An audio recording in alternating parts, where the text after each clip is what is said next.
Value education, be valued live sporty.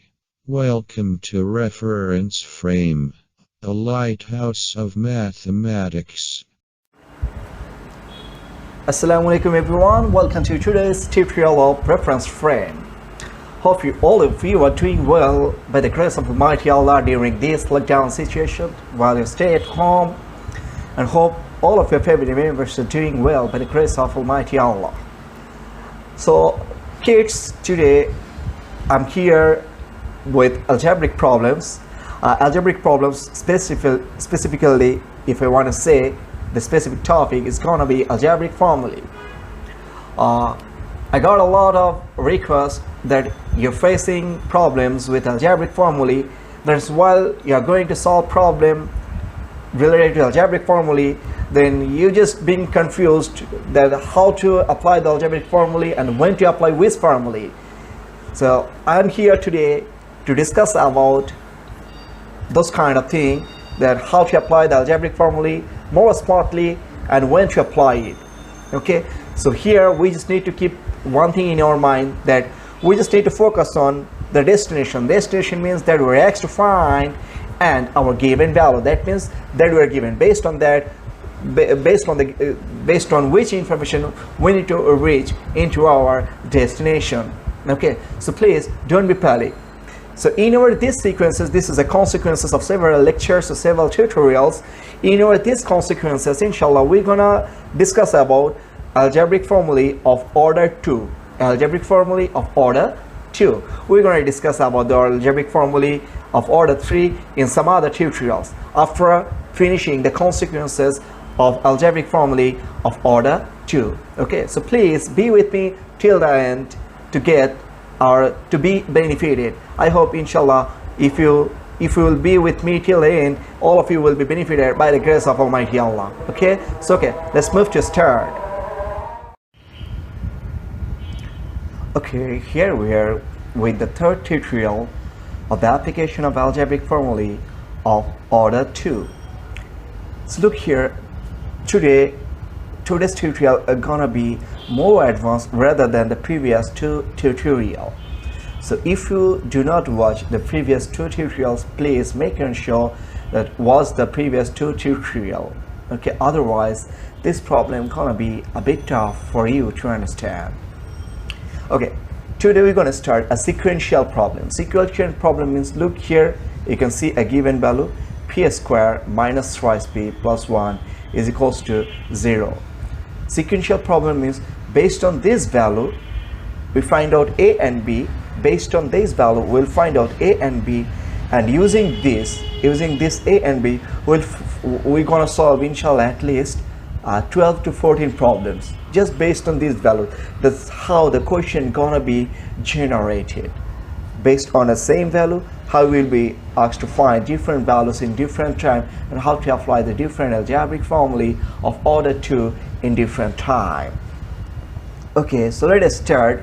Look here, what you are given, p square minus thrice p plus 1 is equals to 0, as you can see here. Okay, now what are you asked to find? We're asked to find p plus 1 over p. So as you can see here, look, there is a square term, but we need a p on the denominator in our destination. As you can see here, we need a p on our denominator. So all we need to do for this kind of case, we'll divide both of the sides of the given value by p. Okay, so let us gonna divide both sides by p, and we're gonna get this p square minus thrice p plus 1 divided by p is equals to 0 divided by p. Here is the side note, dividing both sides by p. Now look, 0 divided by p on the right hand side is gonna be 0, and if we split the left hand side, if we write them part by part, then we can write p square by p minus thrice p by p plus 1 by p. That means the whole fraction we just write down them into into partial fraction, as you can see here.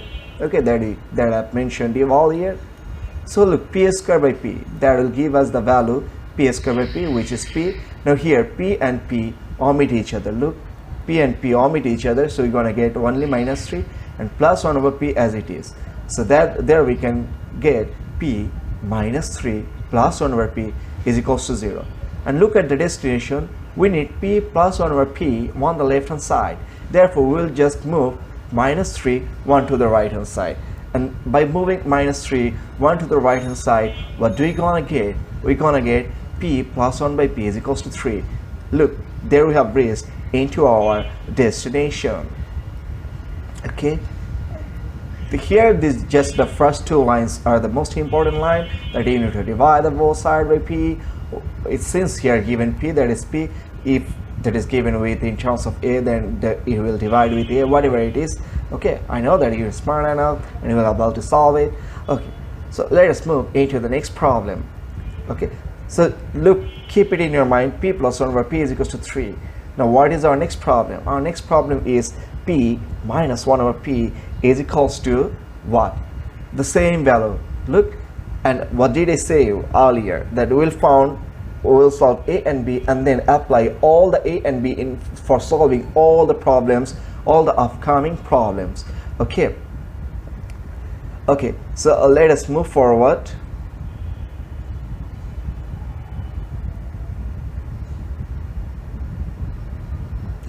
So there you can see, look, p plus 1 over p. Okay, so we are asked to find this on p minus 1 over p, and we know the value of p plus 1 over p. So look, can you recall anything from the previous tutorial? Look, in our previous tutorial we are asked to find a plus b and we are given the value of a minus b, or vice versa. Look here, same thing, we are given the value of a plus b, where a is p and whatever p works as b. So if we are asked to find the value of a minus b, what do we need to do? We need to introduce square as well as square root. Okay, let us do that. There we are, square and square root. So look, whenever we're gonna apply this one, a minus b whole square, the corollary of a minus b whole square gonna be what? We know the value of p plus 1 over p, so it's gonna be p plus 1 over p whole square minus 4ab. That you can see here, p plus 1 over p whole square minus 4 into p into 1 over p. As we mentioned earlier, that p is works as a and 1 over p is works as b. So look here, p and 1 over p, they omit each other. Therefore, what are you gonna get? Put down the value of p plus 1 over p, which is 3. Okay, so there we're gonna get 3 square minus 4 into, since they omit each other, we're gonna get 1. Now 3 square is equals to what? 3 square is equals to 9 and minus 4. There we get. Therefore, the value of p minus 1 over p is gonna be 1 divided by, is gonna be root over 5. So I hope you have no doubt with this problem. I told you that you're smart enough to solve this kind of problem, and I hope that you'll be able to solve it by yourself. Okay, this is just the basic level problem. When just I mentioned earlier tutorials that you just need to relate between the given information and the destination. Okay, so here we know the value of p plus 1 over p, which is 3, and here we get the value of p minus 1 over p, which is what? Root over 5. Now we will apply these two values for our upcoming problems. Okay, so let us move into our next problem. There we are. We're asked to find that, look at the question, the same information, right? So we're asked to find the value of p square plus 1 by p square. Here it should be mentioned that whenever you ask to find, given this value and ask to find directly this one, first you'll find out the value of p plus 1 over p or p minus 1 over p, whatever you want, and then apply the corollary, and then you will put down the relation. Okay, so let us move. We're asked to find the value of p square plus 1 over p square. So look, this is like a square plus b square, and for a square plus b square we know two corollary. One is a plus b whole square minus twice ab, and another one is a minus b whole square plus twice ab. We can solve this problem by applying any of the corollary. Okay, so here this procedure 1, because we're gonna show you both of the procedure by applying a plus b whole square minus twice ab, as well as in the procedure 2 by applying a minus b whole square plus twice ab. Okay, look here, so a square plus b square. Here P works as A, 1 by P works as B. So here by applying the corollary we can write P plus 1 by P whole square minus 2 into P into 1 over P, that you can see here. Okay, as you can see here. Now all we need to do, we just need to put down the value of P plus 1 over P, and value of P plus 1 over P is what? 3. And look here, this P and 1 over P, they omit each other, and what will remain here? Since they are multiplicative inverse, by multiplying both of them we're gonna get results 1. Okay, so let us do, look, by putting down the value 3 square minus 2 into 1, and 3 square means what? 9.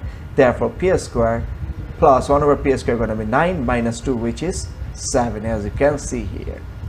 Now we're gonna apply the second procedure. Okay, the same value, but this time we're gonna apply the corollary P minus 1 over P whole square plus 2 into P into 1 over P, because we know the value of P minus 1 over P as well, which is root over 5. Okay, so applying the corollary, what are you gonna get? P square plus 1 over P square is gonna be P minus 1 over P whole square plus 2 into P into 1 over P. Just like the problem, just like the side note here, that A square minus A square plus B square is equals to A minus B whole square plus twice AB. Now just like the previous one, we just put down the value. Here P minus 1 over P, its value is root over 5, as you can see here, and plus this portion give us result 1. Now square and root omit each other here, square and root omit each other, so there we get 5 plus 2 into 1 is gonna be 2. Therefore P square plus 1 over P square is equals to 7.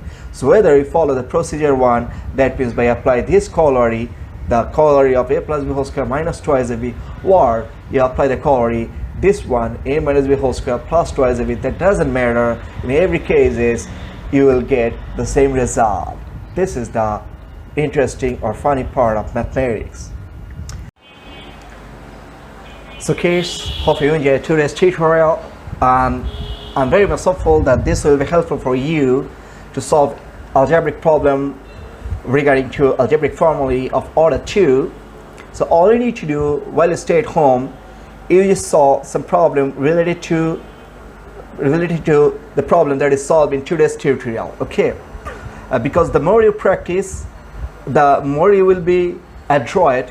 Adroit means the more you will be capable that when to apply algebraic formula for which problem. Okay, and how to apply it more smartly, and how to solve any algebraic problem by applying algebraic formulae of order 2 more easily. Okay, without agonizing pain. Okay, so inshallah we'll see you in the next tutorial with some other problems and some other algebraic problems regarding to algebraic formulae of order 2.